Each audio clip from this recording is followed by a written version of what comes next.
If you are awake and aware, you will know that we are in a digital revolution.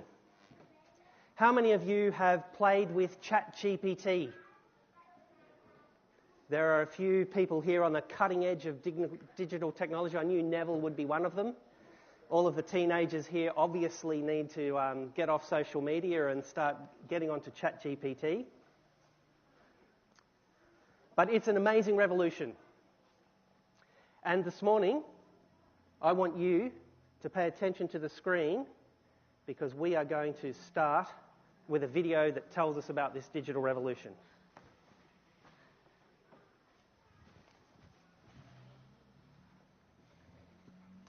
Well, hello. My name is Glen Hughes. 25 years ago, the Adventist Church was at the forefront of digital evangelism when they launched a bold program to beam by satellite around the world an evangelistic crusade run by Pastor Dwight Nelson. Now, 25 years later, it's time for this church to consider embracing the next step in digital evangelism, and it's my great pleasure to welcome Pastor Glendon Witts. Hello. I am glad to be here. Glendon, do you remember Net98? I don't remember Net98, but Glendon Witts is an anagram of Dwight Nelson. Glendon, can you outline for us some of the advantages of a digital pastor? There are lots of benefits. We cost less, probably around $2,000 a year if you get the entry-level version. Second, imagine having every script fact-checked and referenced.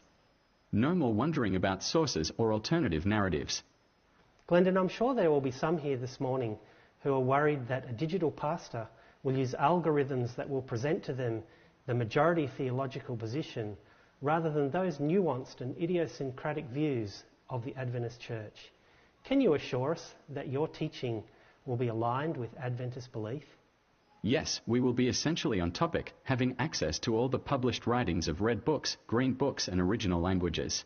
By red books and green books, I'm sure you mean the published writings of Ellen White and the SDA Bible commentaries. I think it's a great innovation that our pastor can have live, real-time access to all of the theological resources that are available online. No chance of moral failure either. And we care online 24 hours a day, 7 days a week, 365 days a year, and we can respond in real time to as many as 1,500 people. Well, thanks for being here, Glendon. It's a great privilege to have you in our church today, and I hope that this church will really embrace the privilege of having a digital pastor. I'm keen to get on board. You can expect accuracy and integrity. Imagine how amazing it will be to have on your team someone who doesn't make mistakes, doesn't offend and doesn't have a soul. We're going to sack Pastor Tim and hire Glendon. What do you think? Digital technology is amazing. That is an avatar that is created purely and simply by a text-to-speech algorithm on the interweb. You just type it in and he'll say whatever it is that you want to say, except I had to do an interview with him because the people who make this Synthesia wouldn't allow me to publish anything that had religious content in it. So he who controls the algorithm controls the world. But having said that, it's amazing technology, isn't it? I think the digital avatar is a lot more convincing than the amateur who was interviewing him, and it's amazing technology. And just before we move on, just want to repeat his last line. I'm keen to get on board. You can expect accuracy and integrity. Imagine how amazing it will be to have on your team someone who doesn't make mistakes, doesn't offend and doesn't have a soul. What does that mean? What is a soul? Is it a meaningful term in the digital revolution that we're living through? Computers can do most things better than we can now. I certainly know in dentistry that most of my dentistry that is done in any sense with precision is done through the digital revolution. We use digital scanners, we use digital milling machines. The digital world is rapidly entering my space. And when the digital world does its job properly, there is nothing that a human being can do to match it in terms of precision and accuracy. But what is it that sets us as human beings apart? If you ask the new being to tell you all the elementary particles that contribute to quantum theory, In a few seconds, you'll get a short paragraph that will tell you about quarks and leptons and gauge bosons and Higgs boson. And with ChatGPT accessible from most mobile phones, it's soon going to be less impressive to sit around a Pathfinder campfire showing off how many pages of Encyclopaedia Britannica you had memorised as a young child.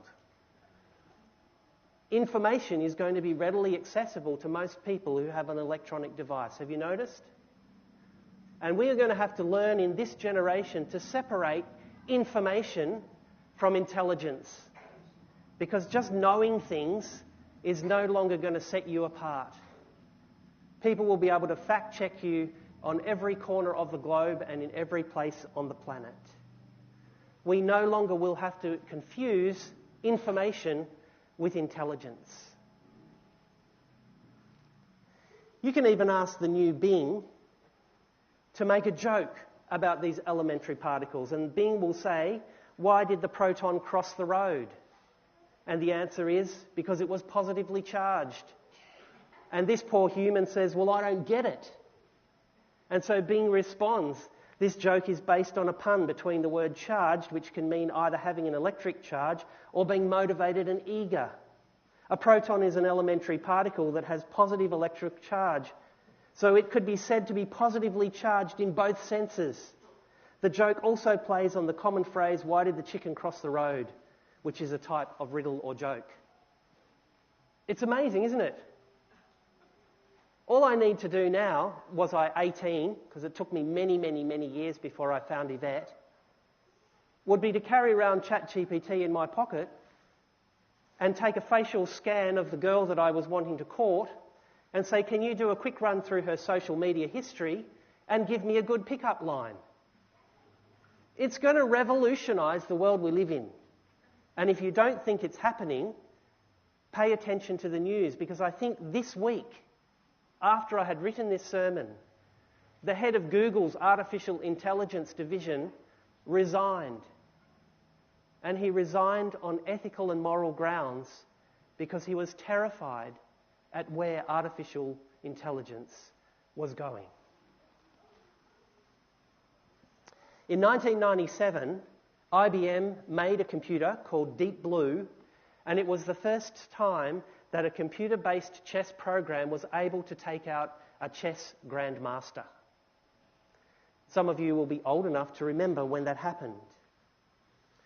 10 or 20 years later, in 2017, AlphaGo, a game played by many people in the Asian cultures, Go, which is a game that they play, AlphaGo was a computer that was derived and it beat the world champion Hughes.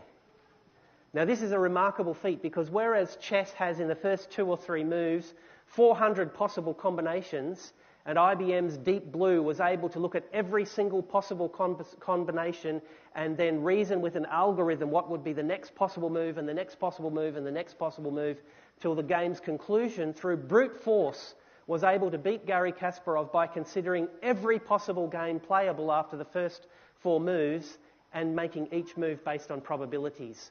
But AlphaGo did not beat Hughes that way.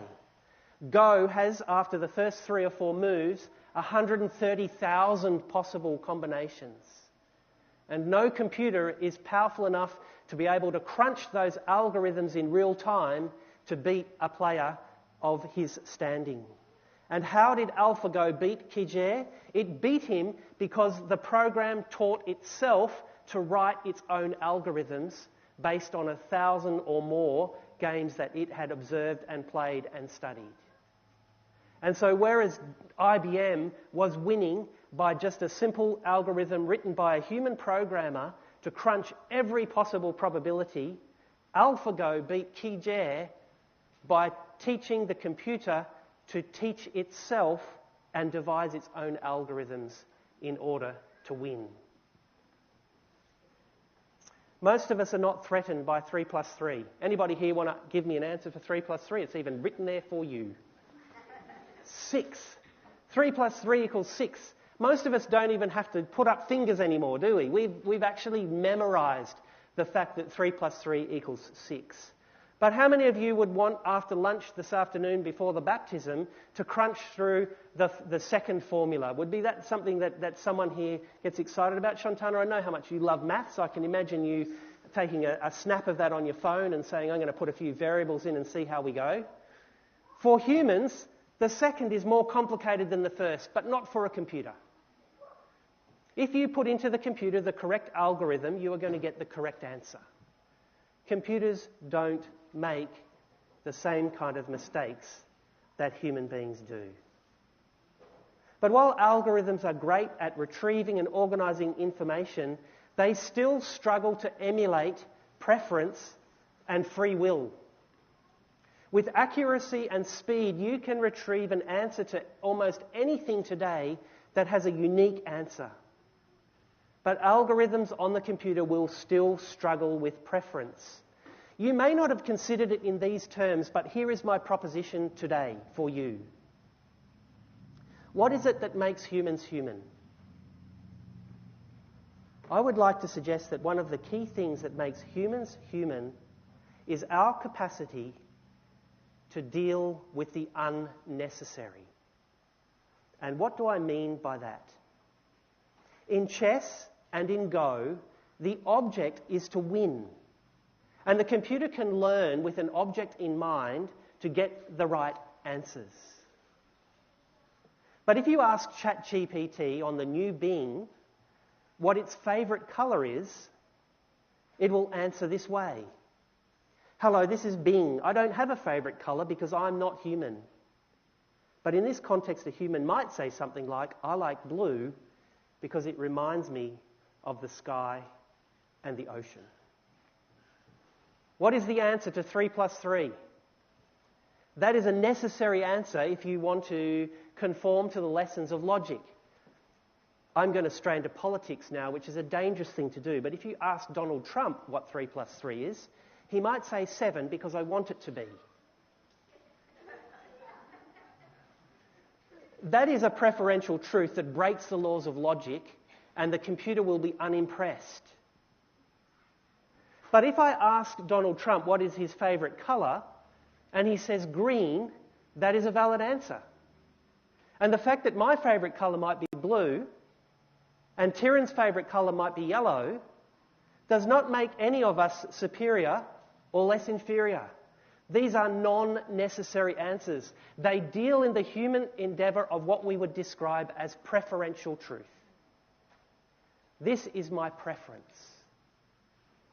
And the complexity of understanding why humans have preference is something that has astounded philosophers throughout the centuries and still continues to divide academic halls into various camps. For many years, Christians who believe that we were created in God's image have understood in various ways what we can describe as human exceptionalism. You can ask a 3-year-old, what is your favourite colour? What do you want to wear? What story should we read tonight? And while we may have a very good chance of predicting their answers, none of those answers they give us can be described as necessary answers. Human beings exhibit from a very early age the capacity for preference. And preference can change. Art, music, literature are all domains that bring joy to the human being. And while all of these experiences have defined rules and structure, they do not demand uniformity or repeatability. They reflect the uniqueness of human individuality. They are what make us what we are. And are you glad for that? I'm glad for that. I'm excited that there are areas in my life that are not necessary. That I have freedom to choose between equally moral and valid answers. This is what makes us who we are. My wife loves decorating. We were very, very blessed by a generous benefactor to have been given a caravan for some Bible workers to live in. And I've enjoyed watching my wife go down into the caravan and noticed that there was a curtain that had a frayed thread, so she remade a whole set of curtains. Noticed that there was a little nick in some laminate, so she recoated it with some artificial wood panelling. And her creativity is just amazing. And you go in there, and she even complimented me by taking one of the photos that I'd taken in New Zealand and framing it and putting it on the wall. And those things make us who we are. Would you agree? When we cook, we follow recipes, but we break rules and we diverge and we put a little bit of extra turmeric in, or we leave off a little bit of the garlic salt and replace it with, I don't know, what do we replace garlic salt with these days? Chili powder. That sounds exotic.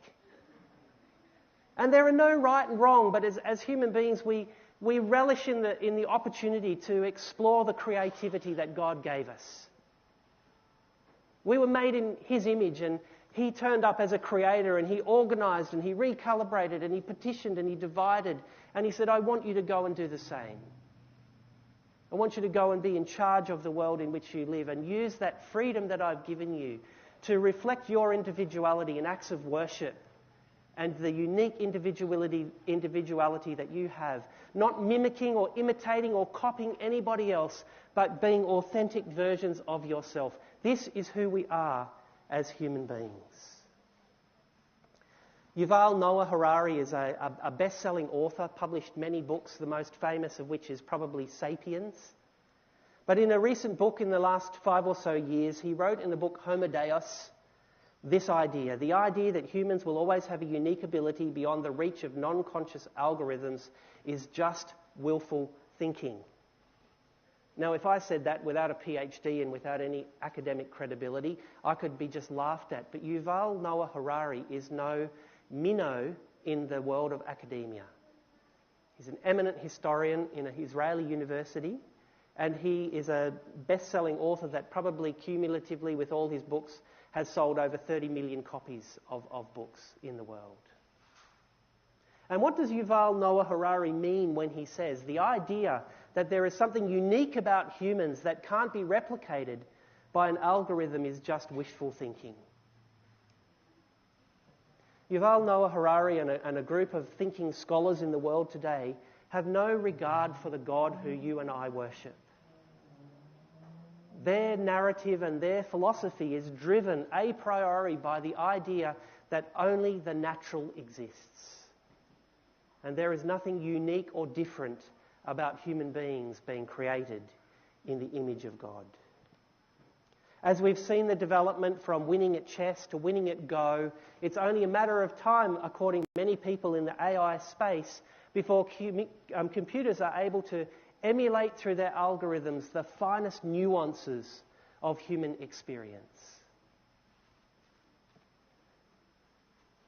But the uninitiated like myself with lived experience are rarely persuaded by speeches alone. A computer might tell me that it loves me. It might tell me that as my belt slowly goes from one hole to another and my hair greys and my skin sags, that I'm becoming more and more handsome, like a good wine or a ripening cheese. But however clever its rhetoric towards me, there will be some scepticism, at least in this individual, that the computer really means something when it says it loves me. And emulating preference is not the same as embracing principle. The computer may be able to say it, but I'm not convinced that the computer means it. Jesus had a lot to say about hypocrisy, about people who say but don't mean.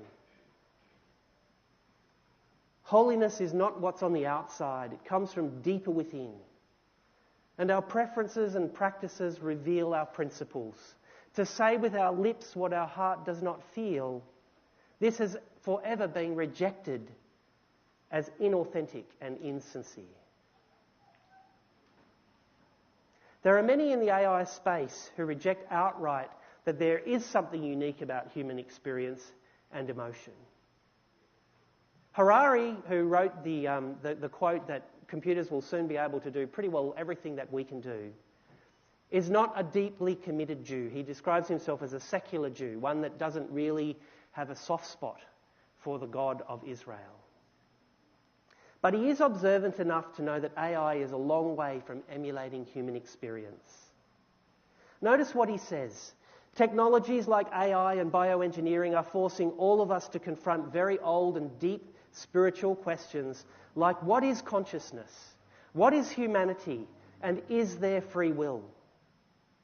Those of us in this church this morning are not a random sample of the community that houses this church.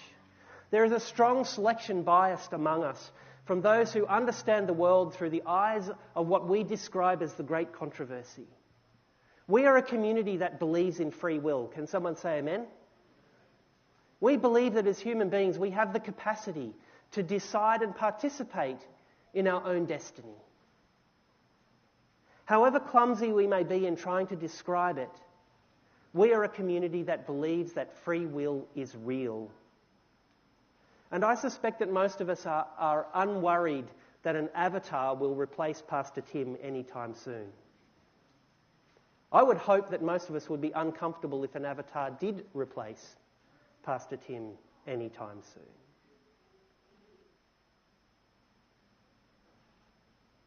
How do we respond to Harari's invitation to consider these questions?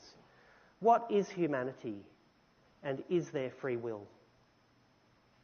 There is at present in the world today an unrelenting attack on the idea of agency and free will. Sam Harris, one of the new atheists, suggests that while we might have a will, it's certainly not free. Harris would defend a deterministic universe where physics, chemistry and biology are sufficient explanations for all that is. Once the billiard balls start knocking and hitting into each other, if you are very good at physics and you can account for friction and the resistance of air and the gradient slope and the resistance of the felt, you should be able to predict in 1,000 years where those billiard balls are moving if you understand with accuracy the first cause. This is the world that Sam Harris and the new atheists live in, and it is the world of the majority of the academics that are out there, and it is a world that is about to collide head-on with people like the Seventh-day Adventist community who are still naive or holy enough to believe that we have free will. Rejecting a priori the possibility that God is part of our story, Harris is compelled to express what others would label a false dichotomy. His conclusion is chilling. Accountability and responsibility are diminished in a worldview where free will has been dismissed. Are you comfortable with what Sam is saying? That there is no free will and that people are not accountable for what they do? I don't find Sam Harris' argument consistent with logic, good science, or Spirit-inspired revelation either. And I am not alone. I don't have the intellectual capacity to take on Sam Harris, but there is a man in the world who does, and his name is John Lennox. He is the Emeritus Professor of Mathematics at Oxford University, an incredibly bright and smart man, and a vocal and ardent defender of the Christian faith. Lennox argues that God's sovereign decision is that we should be free. Adventists have long argued that love is only love if it is free. We are unsettled by marriage proposals that involve guns. We retreat from relationships where coercion and force are necessary. Freedom is something that I aspire to, and I suspect that it is something that you aspire to as well. So as we turn to the Bible to consider freedom, I just want to pause for a moment to show you a clip of my daughter Kirsten's dog. Hey Solly, do you want a treat? Watch carefully. Which hand, Solly? No, not that one. That's better. Good dog, good dog. Solomon is a great dog. And as any dog owner knows, dogs can in more than rudimentary ways demonstrate preference and choice. But to what degree is Solomon reasoning in the choices that he makes? Is he deciding based on a desire for reward? Or can we alter Solomon's preference through repeated punishment for what he does that displeases us? Long before the challenge of AI, John Calvin made what I believe is an amazing statement. The worship of God, John Calvin says, is the only thing which renders men superior to brutes. Worship is perhaps the highest form of human preference. True worship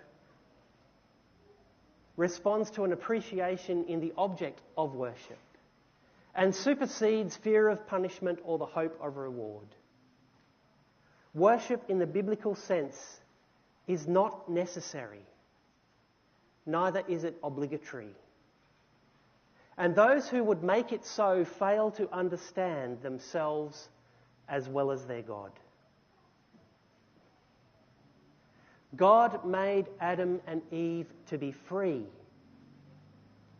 But when they preferenced the proposal of Satan above the command of their Creator, this world became too familiar with sin. When God called to Adam, "Where are you?" he was not unaware of the geographical location of his creation.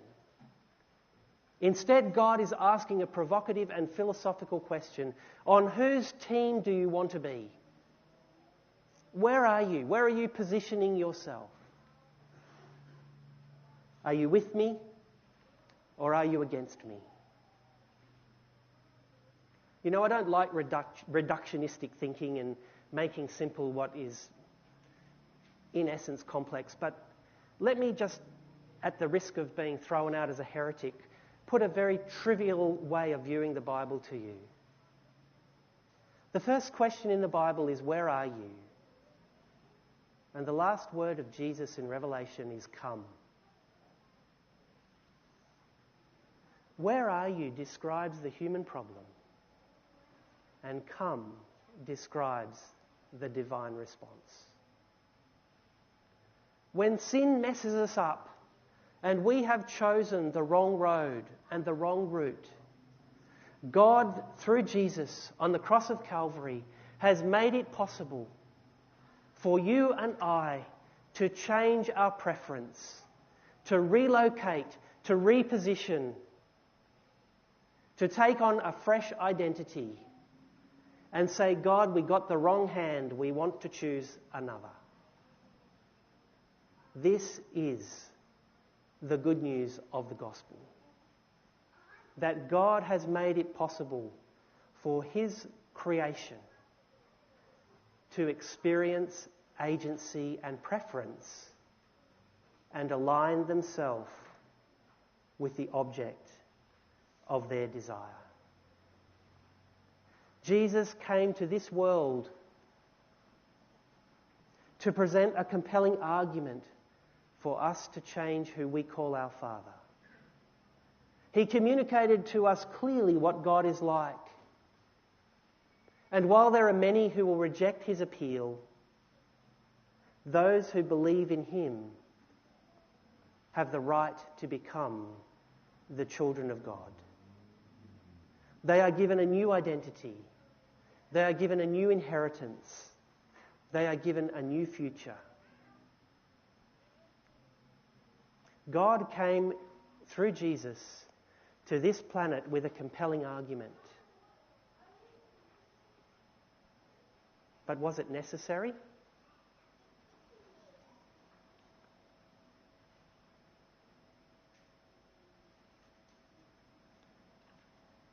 There are many people who wonder why it is that God has allowed people to reject him. It's a very complex issue, and it's not one that I would dare to suggest an answer to. But my lived experience and the experience of witnesses who have lived throughout history have told me that it is possible for somebody who is hostile to God to change their preference and to fall in love with him and become a devoted disciple. Who is not inspired by the Apostle Paul, who on the road to Damascus encounters the divine Jesus, the resurrected Jesus. And in that moment, the trajectory of his life changes from being a persecutor to a protector of the truth.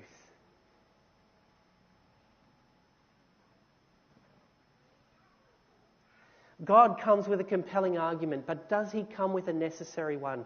Do we respond to God out of obligation or out of preference? What do you think? Must we believe? Or can we believe?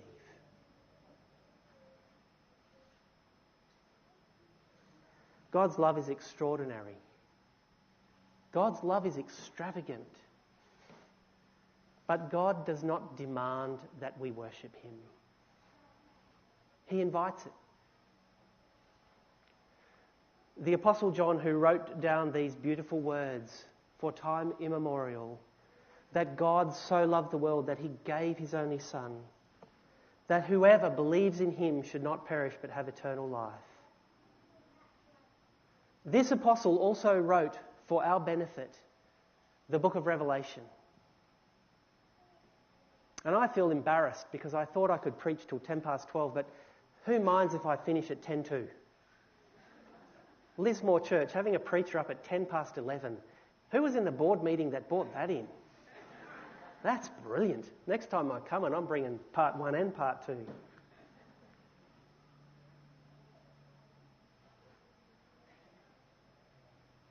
I want you to consider for a moment the themes of Revelation. In the context of our current challenge with AI, what defines us as human beings? What does it really mean to be a human? Solomon the dog can change his mind. But I want to suggest that in the book of Revelation, Jesus Christ is revealed in such a way that the response elicited from me transcends fear of punishment and hope of reward. The book of Revelation is no stranger to the consequences of causes. But at its heart, Jesus, the Lion of the tribe of Judah, the conquering King, whose resplendent character and attire elicits worship from angelic hosts, is revealed to us as a lamb that was slain.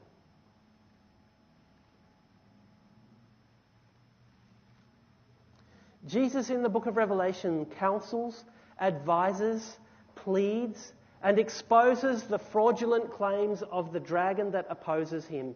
But in Revelation, worship is voluntary.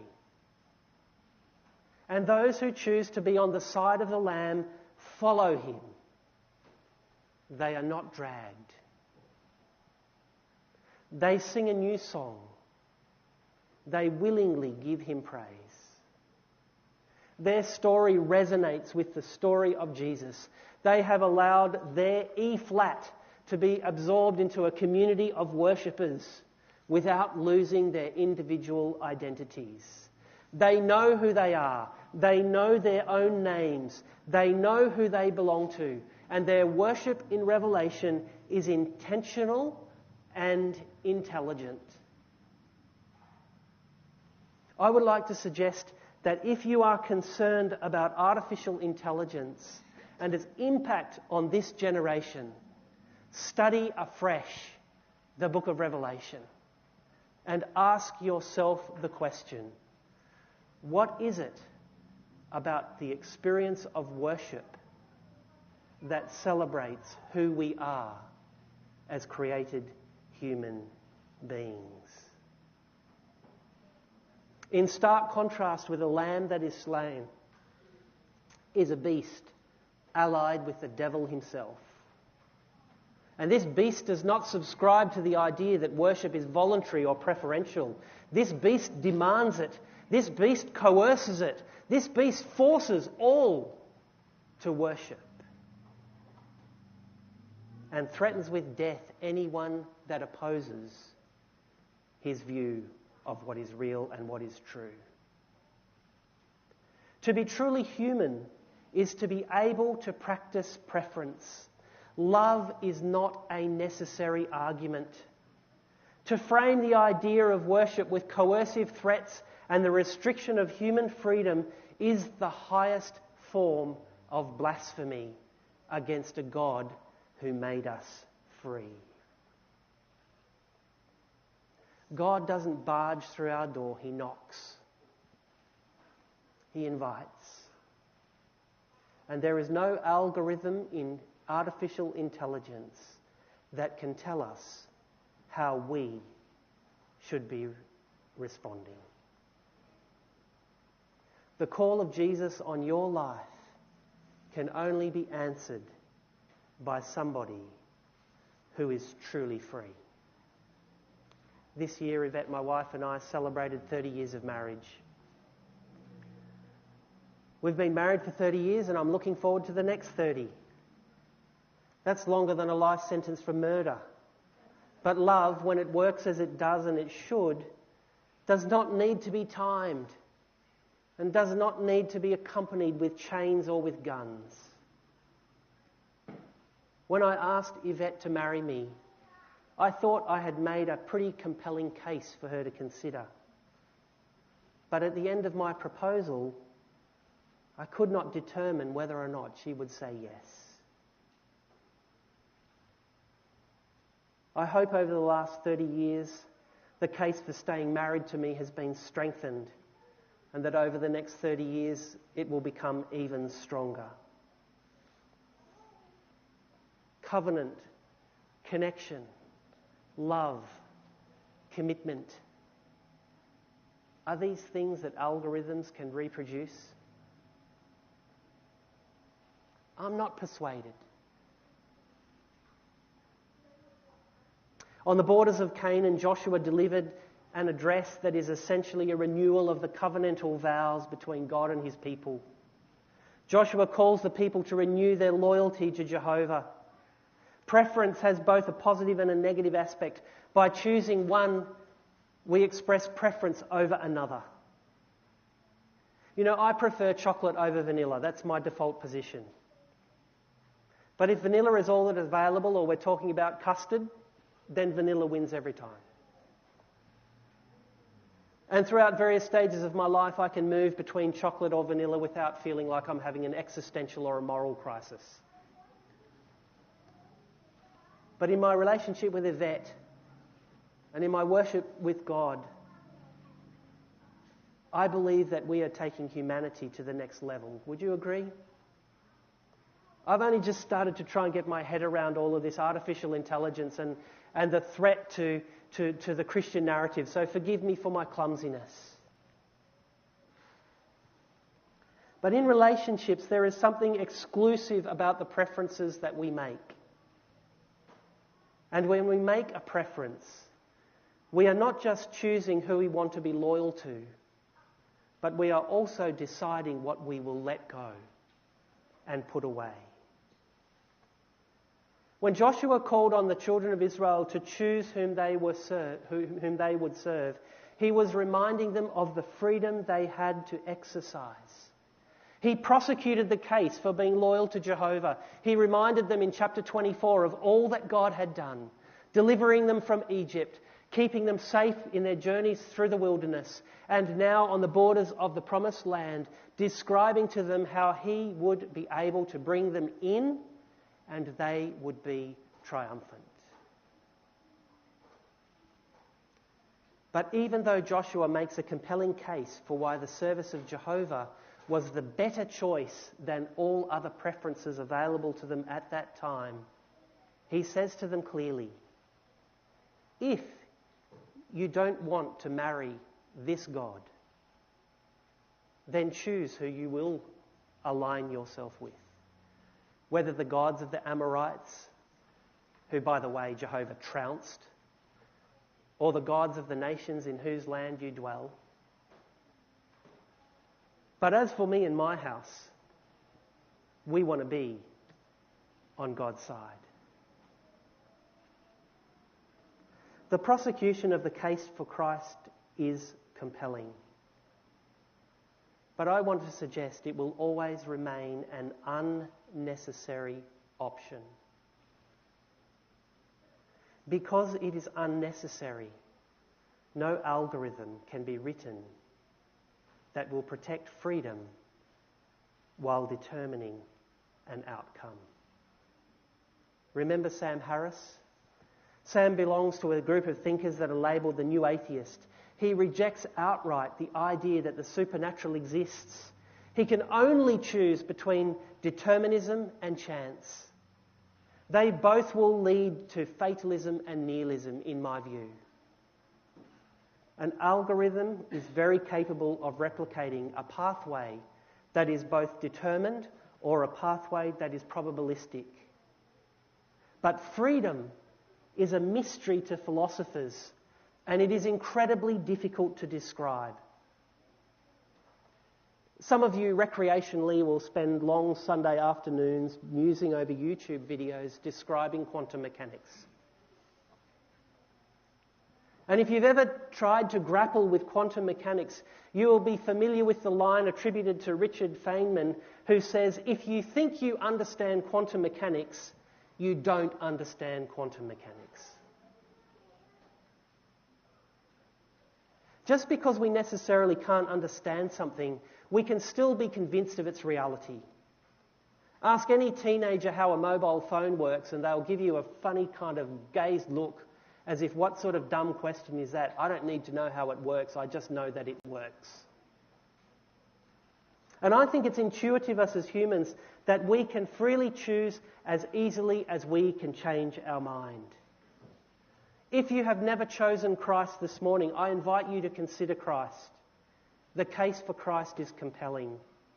And if you have chosen Christ, I want to invite you to choose him again and again and again and again until he comes.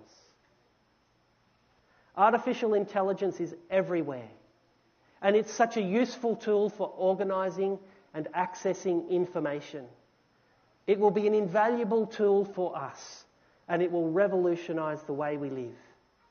And I, for one, am super excited about living through this revolution.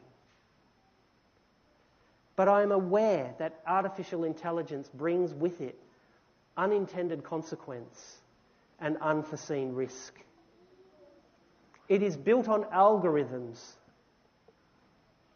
and those algorithms are designed by humans who can have malintent.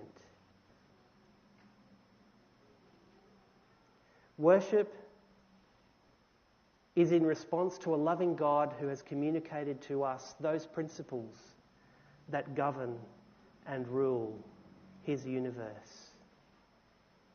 And to choose, to change. This is what makes us who we are and what we are. Choose Christ. He has already chosen you to be free to choose him if you want. You know, as I close, it's been my observation as a Seventh-day Adventist of many generations that we have often caged the worship of God in a framework of necessary answers. We have attempted sometimes to make it seem like the only option is for you to become like me.